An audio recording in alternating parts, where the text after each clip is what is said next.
তো যখন কোনো জায়গায় বসলেন, অপ্রয়োজনীয় অনেক কথা হয়ে গেছে, ওঠার আগে বলবেন সুবহানাকা আল্লাহুম্মা ওয়া বিহামদিক আশহাদু আল্লা ইলাহা ইল্লা আনতা আস্তাগফিরুকা ওয়া আতুবু ইলাইক। বাস।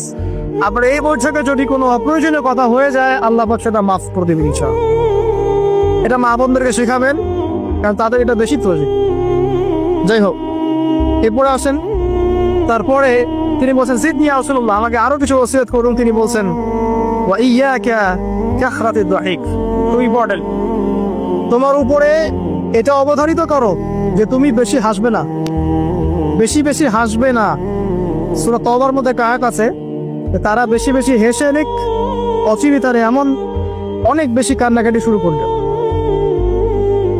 তারা হেসে নিক, অচিরেই তারা অনেক বেশি কান্নাকাটি শুরু করবে। নবী সাল্লাল্লাহু আলাইহি ওয়াসাল্লাম হাদিসে বলেছিলেন, তোমরা যদি জানতে আমি যা জানি, আল্লাহর পক্ষ থেকে আমি যা জানি, তোমরা যদি তা জানতে, তাহলে তোমরা একটা মাঠে একত্রিত হয়ে যেতে, স্ত্রী সহবাসও ছেড়ে দিতে, স্ত্রীকে ছেড়ে দিয়ে একটা মাঠে একত্রিত হয়ে যেতে এবং সেজদায় পড়ে কান্নাকাটি শুরু করতে। তোমরা যদি জানতে আমি যা যা, তোমরা সেটা জানো না।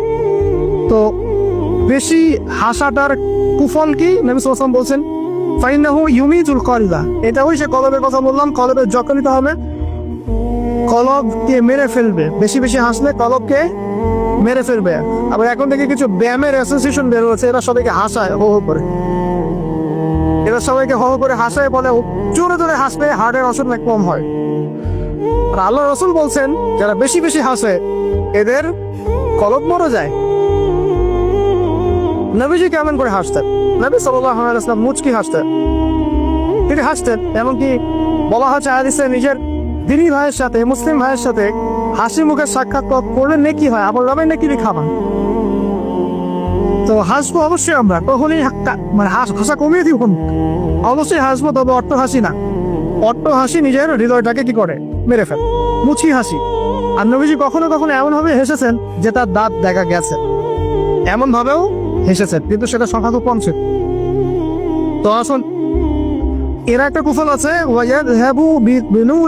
এবং এই অট্ট হাসি বেশি বেশি দেওয়ার ফলে চেহারার যে নূর, মুত্তাকি মানুষ যারা, নামাজি মানুষ যারা কোরআনের সাথে সম্পর্ক রাখে, দেখবেন চেহারা একটা নূর থাকে, একটা আলো থাকে, আল্লাহর পক্ষ থেকে একটা নূর থাকে, একটা রব থাকে, একটা প্রভাব থাকে। রব মানে প্রভাব।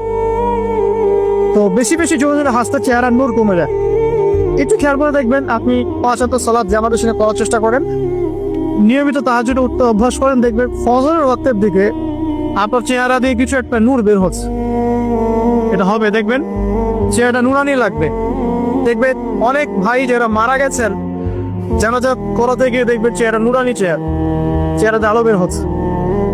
আর মানুষ যত বেশি পাপ করতে থাকে, চেহারার নূর তত কমতে থাকে, চেহারার নূর তত কমতে থাকে। যত বেশি প্রকাশ্য আর গোপন পান মানুষ করতে থাকে, চেহারার নূর কমতে থাকে। তবে অনেক নুরানি চেহারার পিছনেও কিন্তু শয়তান থাকে, এটাও মাথায় রাখতে হবে। তো আল্লাহ পাক আমাদেরকে, আল্লাহ পাকে প্রকৃত মুত্তাকি বান্দা হওয়ার তৌফিক দান করুন, আমিন। আর দুটো ওসিয়ত তিনি করেছেন, সেটা হলো যে কুলতু জিদনি ইয়া রাসূলুল্লাহ, আমি বললাম ইয়া রাসূলুল্লাহ আমাকে আরো বাড়িয়ে দিন, আরো ওসিয়ত করুন। তিনি বলছেন কুরিল হাম করিন কানা মুররান, সবসময় সত্য কথা বলবে, যদিও এটা তিতা শোনায়, মানুষের কাছে তিক্ত মনে হয়, তুমি সত্য কথা বলবে। আর সত্যের সংজ্ঞাটা আমাদের জানতে হবে। সত্যের সংজ্ঞাটা আমরা যা শিখেছি, এটা চূড়ান্ত সংজ্ঞা নয়। সত্যের ডেফিনিশন হচ্ছে সূরা কাহফের 29 নম্বর আয়াত আছে। কোন সূরা? সূরা কাহফ 29 নম্বর আয়াতে আছে, আল্লাহ পাক বলেছেন ওয়াকুরিল হাম